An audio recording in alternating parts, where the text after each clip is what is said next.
नमस्कार. चला, आज महाराष्ट्रातल्या एका अशा खास जंगलाची सफर करूया जिथे वाघांचं राज्य चालतं.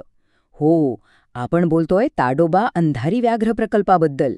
चला तर मग ह्याबद्दल सगळं काही जाणून घेऊया. भव्य वन्यजीवांचे साम्राज्य. अहा, हे शब्द थेट ताडोबाच्या अधिकृत वर्णनातून आलेले आहेत. आणि खरं सांगायचं तर ह्या जागेचं वर्णन यापेक्षा अधिक चांगलं होऊच शकत नाही. हे एक असं ठिकाण आहे जिथे निसर्ग खऱ्या अर्थाने राज्य करतो.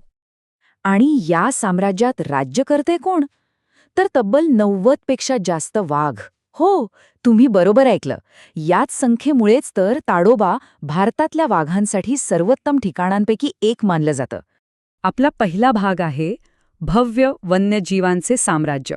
चला, महाराष्ट्राच्या चंद्रपूर जिल्ह्यात वसलेल्या या पौराणिक वाघांच्या आणि घनदाट जंगलांच्या भूमीची ओळख करून घेऊया. ताडोबा म्हणजे फक्त वाघ असं नाहीये हं. इथली जैवविविधता अक्षरशः थक्क करणारी आहे. इथे तुम्हाला रुबाबदार बिबटे दिसतील, रानकुत्र्यांचे कळप दिसतील, आळशी अस्वले दिसतील आणि हो, शेकडो प्रजातींचे रंगीबेरंगी पक्षी तर आहेतच. हे सगळे या साग आणि बांबूच्या घनदाट जंगलात अगदी गुण्यागोविंदाने राहतात. चला, आता दुसऱ्या भागाकडे वळूया. सफारीच्या पलीकडीलचं साहस.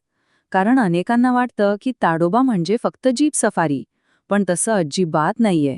इथे करण्यासारखं खूप काही आहे. इथे तुमच्यासाठी अनेक भन्नाट पर्याय आहेत. जर साहसाची आवड असेल तर अगरजरी ॲडव्हेंचर पार्क आहेच. निसर्गात रमायला आवडत असेल तर फुलपाखरांचं जग तुमची वाट पाहतंय. आणि हो, इरई धरणाच्या शांत बॅकवॉटर्समध्ये बोटिंग किंवा कयाकिंग करण्याचा अनुभव तर काही वेगळंच आहे. म्हणजे प्रत्येकासाठी इथे काही ना काही नक्कीच आहे. ओके, तर आता येऊया सगळ्यात महत्त्वाच्या आणि थोड्याशा किचकट भागाकडे, तो म्हणजे सफारी बुकिंग. अनेक जण इथेच गोंधळतात, पण काळजी करू नका, आपण ही प्रक्रिया एकदम सोपी करून समजून घेणार आहोत. सगळ्यात आधी ही गोष्ट अगदी डोक्यात फिट करून ठेवा. सफारी बुकिंगसाठी अनेक खोट्या वेबसाईट्स आहेत. तुमची फसवणूक होऊ नये म्हणून बुकिंग फक्त आणि फक्त mytadoba.mahaforest.gov.in याच अधिकृत सरकारी वेबसाईटवरून करा. हे खूप महत्त्वाचं आहे.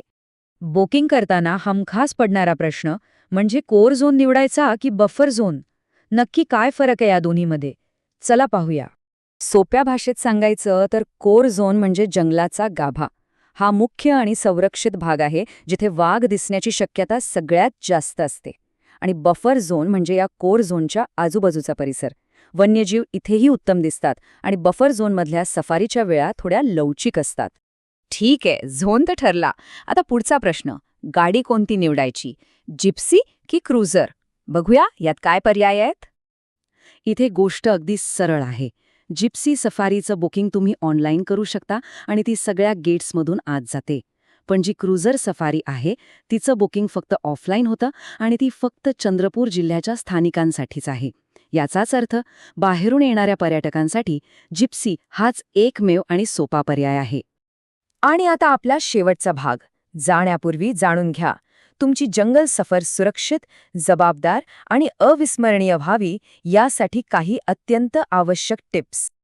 जंगलात आपण पाहुणे म्हणून जातो, त्यामुळे तिथले नियम पाळणं खूप गरजेचं आहे. मग सफारीचे हे मुख्य नियम नेमके आहेत तरी काय? सगळ्यात महत्त्वाचं एकच वाक्य लक्षात ठेवा. सर्वोत्तम सफारी तीच जी नैतिक असते.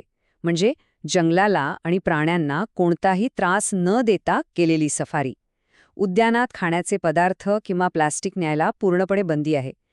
एक चांगली गोष्ट म्हणजे फोटो काढायला आणि मोबाईल वापरायला परवानगी आहे. पण हेही लक्षात ठेवा की कोणताही नियम मोडल्यास कायदेशीर कारवाई आणि दंड दोन्ही होऊ शकतं. आणि शेवटी ताडोबा म्हणजे काय?